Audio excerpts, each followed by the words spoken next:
This week's how-to video is how to score a second date.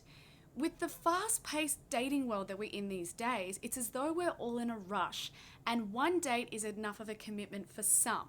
So it's really important though that you push through to a second and third date so you're able to see that real person for themselves and also explore a connection that might be there. Everybody's on their best behavior on their first date. It's not always a chance to see someone's true side. So how do you score a second date? Well, first of all, you need to be interesting enough on your first date that they want to know something more and not give everything away.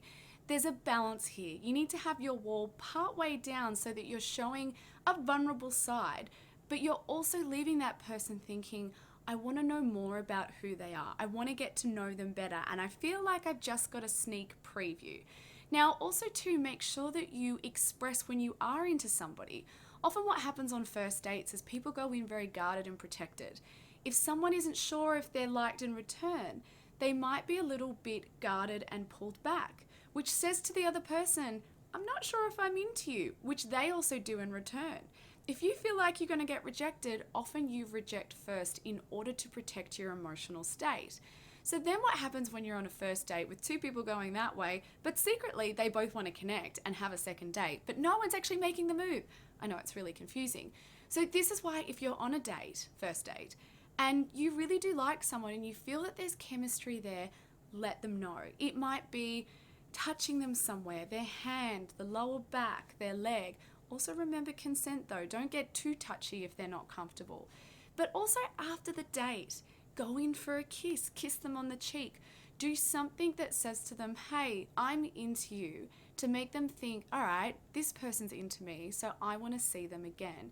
Now, this also too is not specific to any genders. I don't think that we should be living in the age where one specific gender should be running after the other or should be chasing after the other. You need to make these messages known no matter who you are. Now, the last and very final important thing, make sure you follow up. If you want a second date, after you've had that first date, either on the date say, I'd really like to see you again, or what are you doing next week? How about we go out for another meal? I really enjoy talking to you. And if you don't feel confident enough saying that in person, then why not say it in a text message or a phone conversation? Follow up and say, you know what, I had a really great date. It was really lovely getting to know you. What are you doing next week? Or I've got these tickets to this concert. Why don't you come with me? You know, people tend to pussyfoot around and they're looking for these clues if somebody else is into them and vice versa. Why not be the one to stand up and say, hey, I would like to get to know you better. Can we go on another date? It's not that hard. Now, if you have a Ask Dr. Nikki question or you have a how-to that you'd like to know the answers to, make sure you jump onto my Facebook and you can ask me anything of what your Ask Dr. Nikki is or what you want your how-to be. So, see you later.